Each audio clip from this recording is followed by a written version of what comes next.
Salam sejahtera Malaysia, denyut nadi suara rakyat bergema di channel ini. Tuan-tuan dan puan-puan yang dihormati sekalian, beberapa waktu yang lalu kita dikejutkan dengan satu pendedahan daripada Raja Petra Kamarudin bahawa Hakim Nazlan, iaitu tentang Hakim Nazlan yang kononnya ada wang di dalam akaun Hakim Nazlan yang tak dapat dijelaskan. Kerana itu SPRM telah menyiasat, katanya akan menyiasat Hakim Nazlan, dan ini menyebabkan kekecohan di antara banyak pemimpin negara yang menyatakan bahawa tidak sepatutnya itu berlaku. Maka banyaklah satu demi satu pendapat demi pendapat. Terkini ni tuan-tuan dan puan-puan, saya ingin memberitahu kepada tuan-tuan dan puan-puan perkembangan terkini tentang siasatan untuk Hakim Nazlan, iaitu hakim yang telah menjatuhkan hukuman penjara 12 tahun dan denda 210 juta ringgit kepada Datuk Seri Najib Tun Razak. Tuan-tuan dan puan-puan, permohonan rujukan persoalan undang-undang akan didengar pada 23 Jun ini. Demikian adalah berita penuh. Mahkamah Tinggi di Kuala Lumpur telah menetapkan iaitu pada 23 Jun ini untuk mendengar permohonan dua peguam dan seorang lagi aktivis bagi merujuk dua persoalan undang-undang yang berhubung dengan siasatan Suruhanjaya Pencegahan Rasuah Malaysia SPRM terhadap Hakim Mahkamah Rayuan iaitu Datuk Muhammad Nazlan Muhammad Ghazali ke Mahkamah Persekutuan.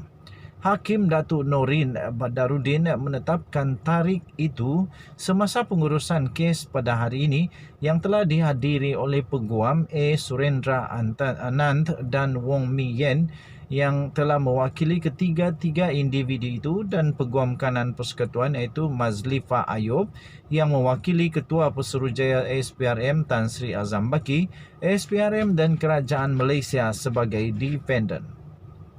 Tuan-tuan dan puan-puan yang dihormati sekalian, persoalan undang-undang itu dinyatakan dalam permohonan dua peguam iaitu Nur Ain Mustafa dan Sri Kant Pillai serta aktivis iaitu Haris Fatila Muhammad Ibrahim selaku plaintiff berkaitan saman pemula mereka bertiga terhadap ketiga-tiga defendant bagi menuntut pengisytiharan bahawa siasatan yang dijalankan oleh SPRM terhadap Muhammad Nazlan adalah tidak berperlembagaan.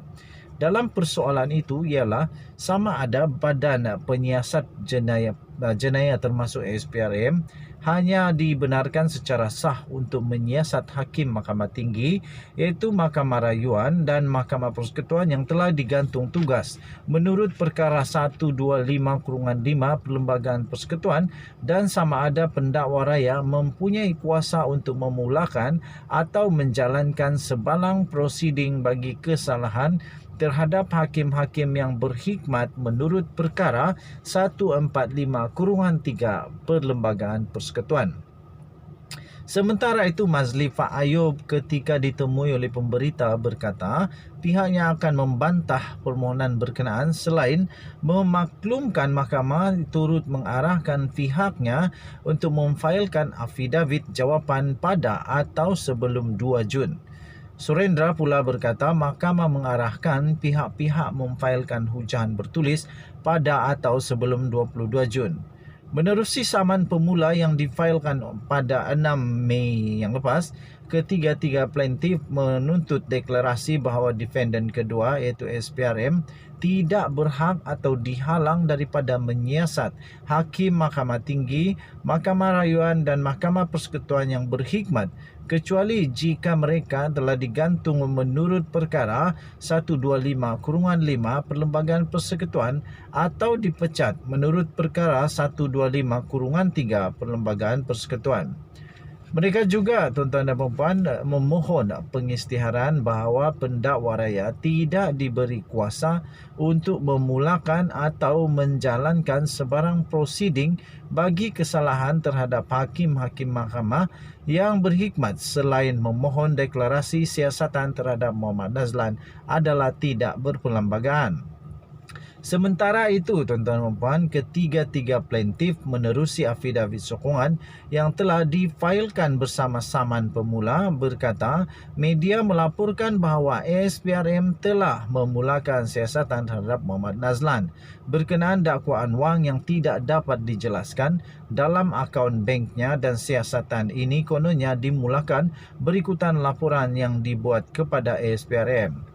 Mereka mendakwa siasatan oleh SPRM terhadap hakim itu adalah satu pelanggaran oleh cabang eksekutif terhadap kebebasan badan kehakiman dan prinsip pengasingan kuasa. Baru-baru ini, tuan-tuan dan puan-puan, Mohamed Nazlan yang mendengar kes Datuk Seri Najib Tun Razak dan mensabitkan bekas Perdana Menteri itu dengan pertuduhan penyelewengan dana pada SRC International Sdn Bhd telah membuat satu laporan polis berhubung artikel berita yang mendakwa beliau sedang disiasat mengenai isu wang yang tidak dapat dijelaskan dalam akaun banknya. Kenyataan yang telah dikeluarkan oleh pejabat Ketua Pendaftar Mahkamah Persekutuan pada 21 April yang lalu memaklumkan bahawa Mohamed Nazlan menafikan dakwaan palsu, tidak berasas dan berniat jahat itu yang bertujuan menjejaskan kredibiliti beliau sebagai seorang hakim serta mengganggu pentadbiran keadilan jenayah dan badan kehakiman. Tuan-tuan dan puan-puan yang dihormati sekalian, saya bukan pakar undang-undang, saya pun bukan hakim, jauh sekali jadi hakim persekutuan, bukan. Okey, tetapi saya tetap percaya kepada perlembagaan Malaysia. Saya percaya bahawa perundangan Malaysia antara yang terbaik di dunia. Jadi, apapun keputusannya tuan-tuan dan puan-puan, semuanya akan diketahui setelah didengar, diteliti dan diberikan hujahan. Lepas tu nantilah ada keputusan. Okey, jadi yang pasti saya harap dengan apapun dengan apapun Najib Razak akan mendapat pengadilan yang adil, seadil-adilnya. Okey, seadil-adilnya. Dan harap-harap dengan berita-berita yang begini tidak akan mempengaruhi sebarang keputusan keadilan yang adil. Jadi jangan terintimidasi, jangan rasa macam-macam lagi lah. Okey, jadi sekali lagi, Denyut Nadi Suara Rakyat bergema di channel ini. Saya berada di tepi pantai sebenarnya sekarang, mau tengok Hari Pesta Keamatan. Wih, Hari Pesta Keamatan yang disambut oleh seluruh rakyat negeri Sabah yang berbilang kaum dan selalu bertoleransi. Rakyat Sabah memang best, toleransi yang hebat, dapat hidup sama-sama, dapat penuh dengan toleransi lah. Okey. So itu saja Denyut Nadi Suara Rakyat bergema di channel ini. Kita jumpa lagi. Jangan lupa tekan butang subscribe, like dan share. Bye bye.